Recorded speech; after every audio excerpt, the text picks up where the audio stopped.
A warm and healthy welcome to my channel.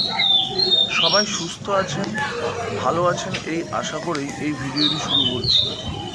আমরা প্রত্যেকেই যারা ছাদ বাগান করি বা নর্মালি মাটিতে গাছ লাগাই তারা একটা সমস্যার সম্মুখীন হই এবং তাদের প্রত্যেকের মুখেই একটা কমপ্লেন আমরা শুনতে পাই কি না, নার্সারিতে যে ফল ধরা গাছ আমরা নিয়ে আসি বা ফুল ধরা গাছ নিয়ে আসি, তারপর আমাদের বাড়ির টবে লাগানোর পর গাছ তো বাড়ে কিন্তু না হয় ফুল না হয় ফল। এই একটা সমস্যার সম্মুখীন হয়। ওরা আমাদের কিন্তু ফুল বা ফল দেখিয়ে একটা আই ক্যাচি ব্যাপার তৈরি করে গাছগুলোকে বিক্রি করে দেয়। এবার আদৌ কি গাছগুলো খারাপ? না, গাছগুলো খারাপ নয়, আমাদের পরিচর্যায় রয়েছে ঘাটতি।